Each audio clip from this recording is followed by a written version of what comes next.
शुरू कर मैं तो बैठा हूँ, शुरू करें दो। गुरु जी, जिस तरीके से इतने दिन की प्रतीक्षा थी राम मंदिर का निर्माण को लेकर, अब पूरा होने जा रहा है, कैसे देखते हैं? कितना बड़ा सुखद? मैं तो देख रहा हूँ कि ये उतना ही सुखद होगा जितना सुखद त्रेता में 14 वर्ष के वनवास के पश्चात भगवान राम के आगमन पर अयोध्या वासियों को सुख मिला था। उसमें आप, चूंकि आपकी गवाही सबसे ज्यादा महत्वपूर्ण रही, और कितना आपके लिए व्यक्तिगत एक सुखद अनुभूति है, क्योंकि पूरे देश भर की जो प्रतीक्षा थी आपके बयान के बाद पूरी हुई। मैं तो यही कहूँगा कि भरत जी को ग्लानि थी कि प्रभु के ये कहूँ काज नहायूं, और मुझको ग्लानि नहीं है क्योंकि मेरी प्रतिभा भगवान राम के काम में आई। मैं बहुत प्रसन्न हूँ।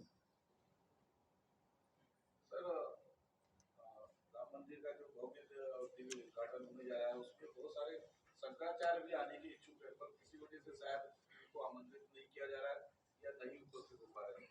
कैसी वो अब उनकी टिप्पणी मैं नहीं करता। मुझे आमंत्रण आया है, मैं इतना जानता हूँ।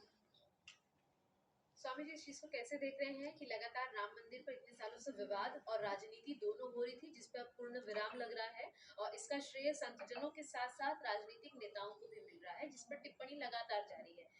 लोगों का कहना है कि ये कोर्ट के निर्देश से बन रहा है, लेकिन पूरा जो क्रेडिट है वो केंद्र सरकार, मोदी सरकार ले रही है, जिस पर विपक्ष की नाराजगी अभी भी जाहिर है। तो ठीक है, पर केंद्र सरकार की भूमिका तो वही है। कोर्ट का निर्णय हुआ, हमारी गवाही हुई और केंद्र सरकार ने हमारी सहायता की।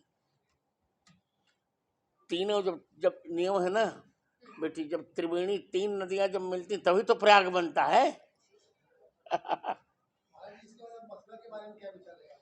हम अल्फाबेटली काम करेंगे, अ का म, पहले अयोध्या, फिर काशी, फिर मथुरा। अभी वहाँ पे कोर्ट ने आदेश दे दिया सर्वे करने के लिए मथुरा में, तो उससे तो कैसे देख रहे हैं आप?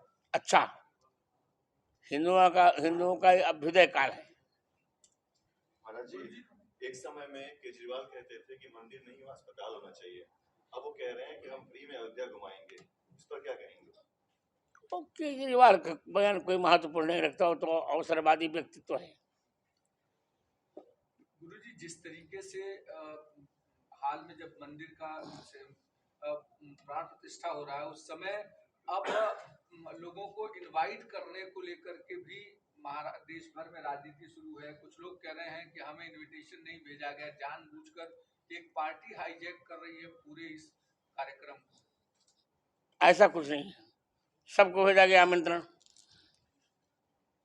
विपक्षों को भेजा गया, हमको पूरा समाचार है।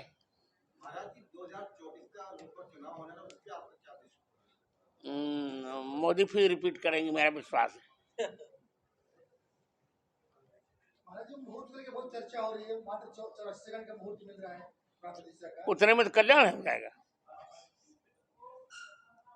स्वामी जी, इस चीज को कैसे देखते हैं? बात क्योंकि लगातार राजनीति और राजनेताओं की हो रही है, बात आपने अभी भी कही कि दोबारा मोदी आएंगे तो आपको इसकी खुशी होगी, लेकिन लगातार यही इल्जाम लग रहे हैं कि राम मंदिर का श्रेय पूरी तरीके से नरेंद्र मोदी को जाता है। जाएगा ही, क्योंकि नरेंद्र मोदी ने हमारी सहायता की थी, क्यों नहीं जाएगा?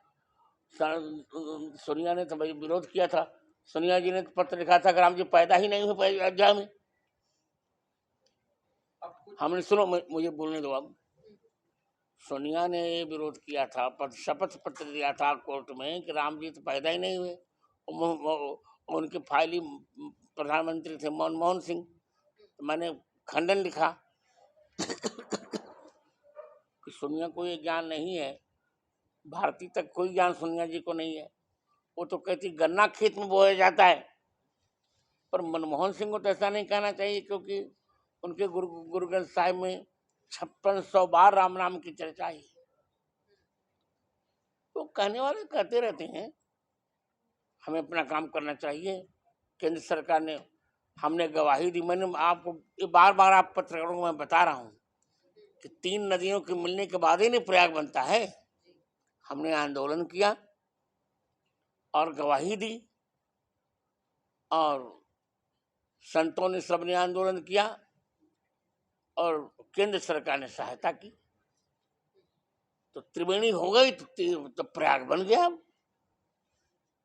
सर एक सवाल ये है कि मुस्लिम समाज की एक बेटी है, वो अयोध्या जा रही है, पैदल चल के जा रही है और उनका कहना है कि हम सनातनी मुस्लिम हैं। इस चीज को कैसे देखते हैं? अच्छा है, परिवर्तन आ रहा है। अच्छा है। अभी तो कल ही मैंने एक कन्या को हिंदू धर्म में परावर्तित किया, अभी कल ही। महाराज जी, विपक्ष कहता है कि भगवान राम सबके हैं, लेकिन भारतीय जनता पार्टी भगवान राम को हाईजैक करके नहीं, ऐसा नहीं। भारतीय जनता पार्टी ने ऐसा हमने तो नहीं सुना कि भारतीय पार्टी करे कि वो मेरे ही हैं। भगवान राम सबके हैं और सबके रहेंगे। पर विपक्ष को पहले क्यों नहीं ये सूझा? क्यों मुलायम सिंह ने गोली चलाकर खून की धारा बहा दी, खून की नदी बहा दी? क्यों कांग्रेस ने हमको सपोर्ट नहीं किया? क्यों हमारे पर दंड चलाए गए? क्यों हमको जेल भेजा गया? क्यों नजरबंद किया गया? क्या बात कर रहे हो? महाराज जी, आप राजनीतिक टिप्पणी कर रहे हैं, सोनिया गांधी पे बोल रहे हैं, प्रधानमंत्री। मैं किसी पर बोल सकता हूँ, मैं तो महाराज हूँ, मैं महाराजनीति करूंगा। क्या आपको लगता है कि राम मंदिर के बन जाने के बाद से अन्य हिंदू मंदिरों का भी उद्धार होगा? बिल्कुल होगा, बिल्कुल होगा। सवाल अधूरा रह गया। आप राजनीतिक टिप्पणी कर रहे थे, एक मुख्यमंत्री की क्या जिम्मेदारी होती है जब किसी राज्य में किसी धार्मिक स्थल को तोड़ रहा हो? उसकी जिम्मेदारी तो विरोध करना। स्वामी जी, विपक्ष अभी सोशल मीडिया के माध्यम से फैला रहा है कि राजीव गांधी जी ने ताला खुलवाया था, श्रेय उन्हें जाता है। क्यों ताला खुलवाना क्या होता है जी? खून की नदी बहा दी गई, हम लोगों की कोठारी का सर्वनाश कर दिया गया। क्या बात कर रहे हो? तोड़ते समय ना ताला तो कांग्रेस ने खुलवाया। तो ताला तोड़ने से क्या होता है? क्यों ताला खोलने से क्या होगा? हमको मंदिर चाहिए था कि ताला खोलना चाहिए था? वो तो लॉलीपॉप था। राम आंदोलन के समय जब कोई ये नहीं कह रहा था कि गर्व से कहो हम हिंदू हैं, तब महाराष्ट्र की धरती से बाला साहब ठाकरे ने ये नारा दिया। और मैं बाला साहब ठाकरे पर कोई टिप्पणी नहीं कर रहा, बहुत अच्छे थे वो। उनका सपना साकार हो रहा है, तो आप पर बिल्कुल अच्छा हो रहा, पर जितना वो अच्छे थे